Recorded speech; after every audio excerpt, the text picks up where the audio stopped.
परमेश्वर पिता और पुत्र और पवित्र आत्मा के नाम से आमीन। मैं यहोवा परमेश्वर पिता को धन्यवाद देता हूं इस समय के लिए जो अपने चरणों में आने का सौभाग्य दिया। आइए आज हम बाइबल अध्ययन माला में आगे बढ़ते हुए देखेंगे उत्पत्ति अध्याय 23। सारा तो 127 बरस की अवस्था को पहुंची और जब सारा की इतनी अवस्था हुई तब वह किर्यतर्बा में मर गई। यह तो कनान देश में है और हेब्रोन भी कहलाता है। सो इब्राहिम सारा के लिए रोने पीटने को वहां गया। तब इब्राहिम अपने मुर्दे के पास से उठकर हित्तियों से कहने लगा, मैं तुम्हारे बीच पाहुन और परदेशी हूँ।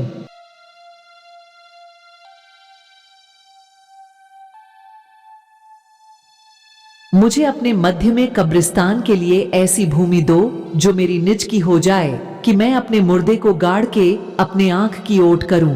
हित्तियों ने इब्राहिम से कहा, हे हमारे प्रभु, हमारी सुन, तू तो हमारे बीच में बड़ा प्रधान है।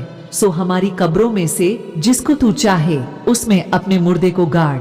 हम में से कोई तुझे अपनी कब्र के लेने से न रोकेगा।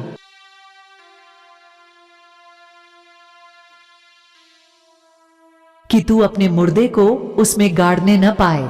तब इब्राहिम उठकर खड़ा हुआ और हित्तियों के सम्मुख जो उस देश के निवासी थे दंडवत करके कहने लगा, यदि तुम्हारी यह इच्छा हो कि मैं अपने मुर्दे को गाड़ के अपनी आंख की ओट करूं, तो मेरी प्रार्थना है कि सोहर के पुत्र एप्रोन से मेरे लिए विनती करो कि वह अपनी मकपेला वाली गुफा जो उसकी भूमि की सीमा पर है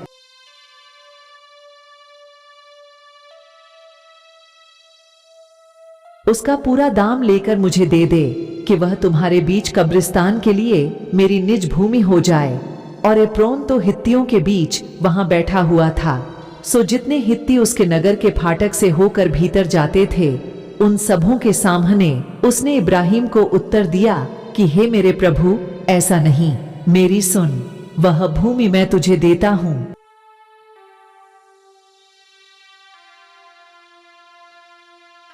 और उसमें जो गुफा है वह भी मैं तुझे देता हूँ। अपने जाति भाइयों के सम्मुख मैं उसे तुझको दिए देता हूँ। सो अपने मुर्दे को कब्र में रख।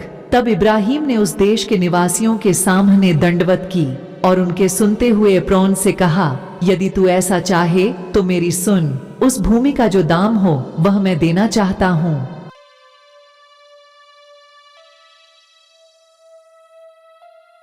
उसे मुंह से ले ले, तब मैं अपने मुर्दे को वहां गाड़ूंगा। एप्रोन ने इब्राहिम को यह उत्तर दिया कि हे मेरे प्रभु, मेरी बात सुन, एक भूमि का दाम तो 400 शेकेल रूपा है, पर मेरे और तेरे बीच में यह क्या है? अपने मुर्दे को कब्र में रख। इब्राहिम ने एप्रोन की मानकर उसको उतना रूपा तौल दिया जितना उसने हित्तियों के सुनते हुए कहा था।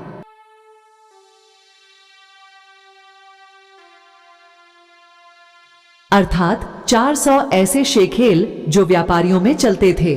सो एप्रोन की भूमि जो मामरे के सम्मुख की मकपेला में थी, वह गुफा समेत और उन सब वृक्षों समेत भी जो उसमें और उसके चारों ओर सीमा पर थे, जितने हित्ती उसके नगर के फाटक से होकर भीतर जाते थे, उन सबों के सामने इब्राहिम के अधिकार में पक्की रीति से आ गई।